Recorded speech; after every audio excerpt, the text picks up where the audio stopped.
আমার নাম রামকৃষ্ণ, আমি ফিজিওথেরাপি ছাত্র।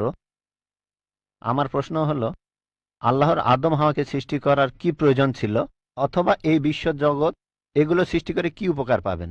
আমার দ্বিতীয় প্রশ্ন হলো, সবকিছুই কেউ সৃষ্টি করেছে, তাহলে ঈশ্বর তাকেও অবশ্যই কেউ সৃষ্টি করেছে। আল্লাহ শব্দটার অর্থ কি?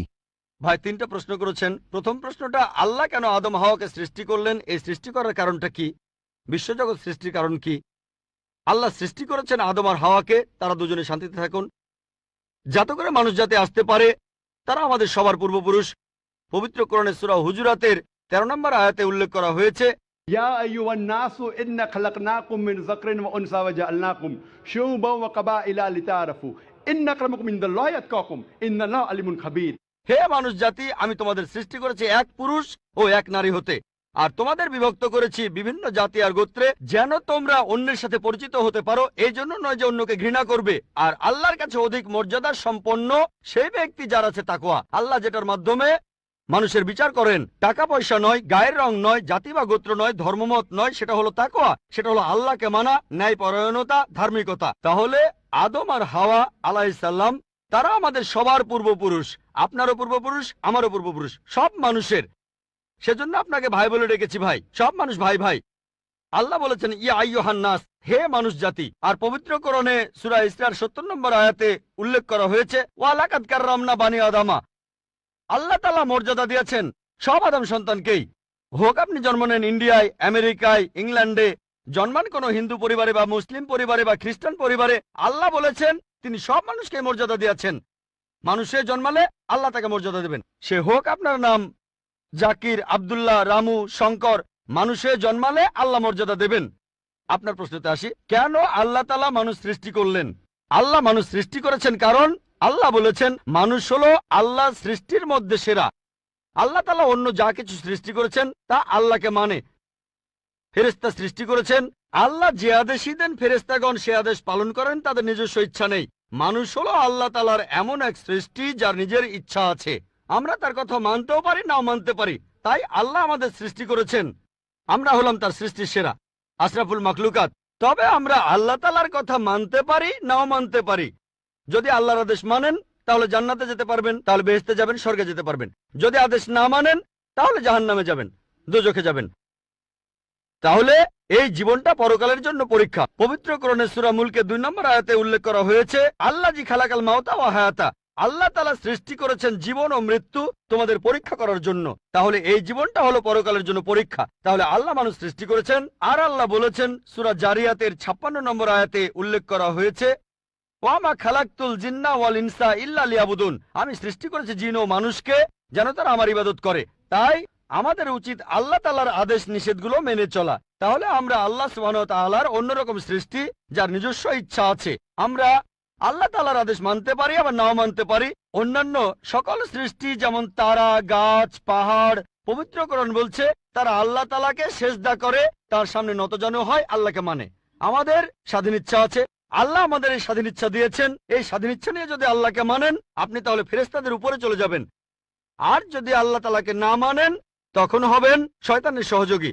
আল্লাহ আমাদের সৃষ্টি করেছেন পরকালের পরীক্ষার জন্য। আপনার দ্বিতীয় প্রশ্নে আসি, সবকিছুর একটা স্রষ্টা আছে, আল্লাহকে বানিয়েছে কে? যদি কেউ বলে সবকিছুরই একটা স্রষ্টা আছে, কথাটা ঠিক নয়। সব সৃষ্ট জিনিসের স্রষ্টা আছে। আল্লাহ তাআলার সংজ্ঞা হচ্ছে তাকে কেউ সৃষ্টি করেনি। যখনই বলবেন কে আল্লাহকে বানিয়েছে, সে আল্লাহ নয়। আল্লাহ তাআলার সংজ্ঞা হচ্ছে তিনি সৃষ্টি হননি। ধরেন এক লোক আপনাকে বলল যে ভাই, আমার বন্ধু জন, সে হাসপাতালে ভর্তি হয়েছে, সে একটা বাচ্চার জন্ম দিয়েছে। বলতে পারবেন এই বাচ্চাটা ছেলে না মেয়ে? বলতে পারবেন? চেষ্টা করেন, দেখেন। পারবেন না কেন? ছেলে না মেয়ে? হ্যাঁ না। ধরেন ভাই জন, সে হাসপাতালে ভর্তি হয়েছে, সে একটা বাচ্চার জন্ম দিল। এই বাচ্চাটা ছেলে না মেয়ে? আপনি বলতে পারবেন? না। না। 50% চান্স ছেলে না মেয়ে। লোকজন সবাই হাসছে কেন? বলতে পারবেন? পারবেন না কেন? যে উত্তরই বলেন সেটা কি ঠিক হবে? চেষ্টা করে দেখেন, যে বাচ্চাটা জন্মালো সে কি ছেলে না মেয়ে? চেষ্টা করেন। মেয়ে। মেয়ে। ভাই, পুরুষ লোক কি বাচ্চার জন্ম দিতে পারে? হ্যাঁ, এখানে আপনি ভুল করেছেন। একইভাবে ভুল করেছেন যখন বললেন কে আল্লাহকে বানিয়েছে। পুরুষ লোক কোনো বাচ্চার জন্ম দিতে পারে না, তাহলে তো মেয়ে বা ছেলে হওয়ার প্রশ্নই আসে না। এখন কি আপনি বুঝতে পেরেছেন? হ্যাঁ, বুঝতে পেরেছেন, এই তো ভালো। পুরুষ লোক কোনো বাচ্চার জন্ম দিতে পারে না, তাহলে তো ছেলে বা মেয়ে হওয়ার কোনো প্রশ্নই আসে না। যখন প্রশ্ন করলেন কে আল্লাহকে সৃষ্টি করেছে, আল্লাহর সংজ্ঞা হচ্ছে, ঈশ্বরের সংজ্ঞা হচ্ছে তিনি সৃষ্টি হননি। যখনই বলবেন কে আল্লাহকে বানিয়েছে, সে আল্লাহ নয়। ওয়ালাম ইয়াকুল্লাহু কুফুয়ান আহাদ, তার সমতুল্য কেউ নেই। এবারে আপনার শেষ প্রশ্নটাতে আসে, আল্লাহকে।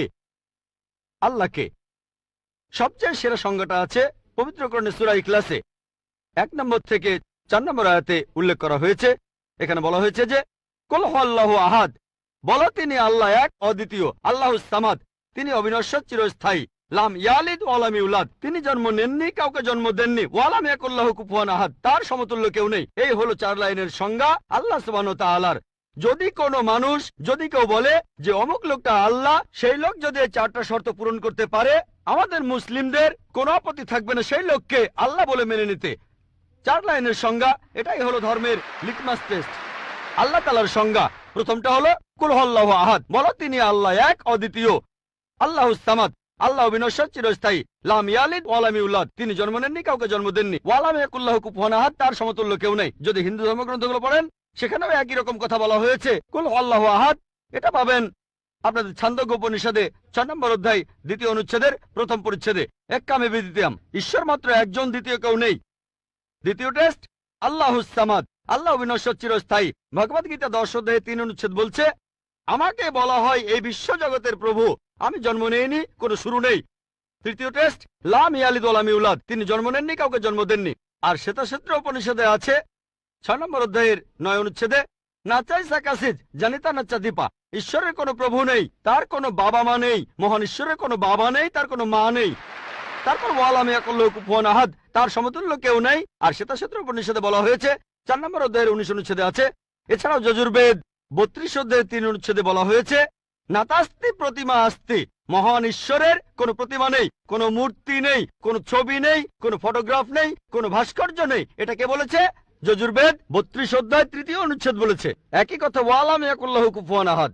যদি কেউ বলে যে অমুক লোকটা হচ্ছে আল্লাহ, যদি সেই লোক এই 4টা শর্ত পূরণ করে, আমরা মুসলিমরা কোনো রকম আপত্তি ছাড়াই সেই লোককে আল্লাহ বলে মেনে নেব।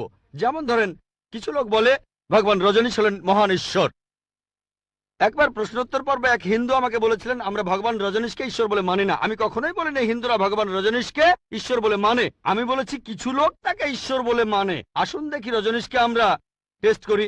প্রথম টেস্ট হলো কুল হুয়াল্লাহু আহাদ, বলো তিনি আল্লাহ এক, অদ্বিতীয়। রজনীশ কি এক, অদ্বিতীয়? সেই কি একমাত্র লোক যে নিজেকে ঈশ্বর দাবি করেছে? এরকম অনেক মানুষই ছিল, আর এই দেশে হাজার হাজার লোক নিজেকে ঈশ্বর দাবি করেছে। রজনীশ একমাত্র নয়। তবে রজনীশ ভক্তরা বলে না না, উনি একটু আলাদা। এবারে পরের টেস্টে দেখি। আল্লাহুস সামাদ, আল্লাহ অবিনশ্বর, চিরস্থায়ী। রজনীশ কি অবিনশ্বর, চিরস্থায়ী? আমরা তার জীবনী থেকে জানি, তার আত্মজীবনী থেকে। রজনীশ ভুগছিলেন অ্যাজমা, ডায়াবেটিস আর পিঠের ব্যথায়। চিন্তা করেন, মহান ঈশ্বরের হয়েছে অ্যাজমা, ডায়াবেটিস, পিঠের ব্যথা। তৃতীয় টেস্ট লাম ইয়ালিদ ওয়া লাম ইউলাদ, তিনি জন্ম নেননি, কাউকে জন্ম দেননি। ভগবান রজনীশ জন্মেছিলেন মধ্যপ্রদেশে, তার বাবা মাও ছিলেন। 1981 সালে তিনি আমেরিকায় গেলেন, ইউএসএ। তখন হাজারো আমেরিকান তার ভক্ত হয়ে গেল। তারপর আমেরিকার অরেগন প্রদেশে তিনি বানালেন একটা সেন্টার, আর তার নাম দিলেন রজনীশপুরম, তার গ্রাম। পরবর্তীতে আমেরিকান সরকার তাকে অ্যারেস্ট করে কারাবন্দী করে রাখলো। রজনীশ বলতো যে আমেরিকান সরকার তাকে স্লো পয়জনিং করেছে। চিন্তা করেন, মহান ঈশ্বরকে স্লো পয়জনিং করা হয়েছে। 1985 সালে আমেরিকান সরকার তাকে বের করে দিলে সে ইন্ডিয়ায় চলে আসে। তারপর এখানে পুনায় সে আরেকটা সেন্টার খুললো, আর তার নাম দেওয়া হলো ওশো কমিউন। যদি রজনীশের সমাধির কাছে কখনো যান, তার সমাধির উপরে লেখা আছে ভগবান রজনীশ ওশো। কখনো জন্মাননি, কখনো মরেননি, তবে পৃথিবীতে ভ্রমণ করেছেন 1931 সালের 11 ডিসেম্বর থেকে 1990 সালের 31শে জানুয়ারি পর্যন্ত। কখনো জন্মাননি, কখনো মরেননি, তবে পৃথিবীতে ভ্রমণ করেছেন 1931 সালের 11 ডিসেম্বর থেকে 1990 সালের 31শে জানুয়ারি পর্যন্ত। তার সমাধিতে এটা লিখতে ভুলে গেছে যে পৃথিবীর 21টা দেশ তাকে ভিসা দেয়নি। মহান ঈশ্বর আসলেন এই পৃথিবীতে পৃথিবী ঘোরার জন্য, বিভিন্ন দেশে যাওয়ার জন্য তার নাকি ভিসাও লাগে। তখন গ্রিসের আর্কবিশপ বলেছিলেন, যদি রজনীশকে এই দেশ থেকে তাড়িয়ে না দেওয়া হয়, আগে তার ঘর পোড়াবো, তারপর ভক্তদের ঘর পোড়াবো। শেষ টেস্ট ওয়ালাম ইয়াকুল্লাহু কুফুয়ান আহাদ। পরীক্ষাটা এতই কঠিন যে একমাত্র আল্লাহ ছাড়া কেউই পাশ করবে না। যখনই আল্লাহর সাথে কারো তুলনা করবেন, সে আল্লাহ নয়। ওয়ালাম ইয়াকুল্লাহু কুফুয়ান আহাদ। এখন ভগবান রজনীশ অন্য অনেক মানুষের মতো মুখে দাড়ি ছিল, একটা নাক, দুটো চোখ, দুটো কান, দুটো হাত। যখন আল্লাহর সাথে পৃথিবীর কোনো কিছুর তুলনা করবেন, সে আল্লাহ নয়। ওয়ালাম ইয়াকুল্লাহু কুফুয়ান আহাদ। যদি কেউ বলে যে আল্লাহ তাআলা 1000 গুণ বেশি শক্তিশালী, আপনারা কি শোয়ার্জনেগারের নাম শুনেছেন? এই লোকের নাম কখনো শুনেছেন? কখনো শুনেছেন তার নাম? এই লোক একটা সময় ছিল মিস্টার ওয়ার্ল্ড, মিস্টার ইউনিভার্স, পৃথিবীর সবচেয়ে শক্তিশালী লোক, বিশ্বজগতের সবচেয়ে শক্তিশালী লোক। যখনই আল্লাহকে তুলনা করবেন কোনো কিছুর সাথে, হোক সেটা আর্নল্ড শোয়ার্জনেগার, হোক সেটা দারা সিং, হোক সেটা কিং কং, হোক সেটা 1000 গুণ বা লক্ষ গুণ, যখনই আল্লাহর সাথে পৃথিবীর কোনো কিছুর তুলনা করবেন, সে আল্লাহ নয়। ওয়ালাম ইয়াকুল্লাহু কুফুয়ান আহাদ। তার সমতুল্য কেউ নাই। তাহলে এই হলো 4 লাইনের সংজ্ঞা আল্লাহ সুবহানাহু ওয়া তাআলার পবিত্র কোরআনে আছে। আপনি যে ঈশ্বরের পূজা করছেন, ভাই, সেই ঈশ্বরকে সূরা ইখলাস দিয়ে টেস্ট করুন। যদি তিনি পাশ করেন, তাহলে সত্যিকারের ঈশ্বর, তা না হলে নকল ঈশ্বর।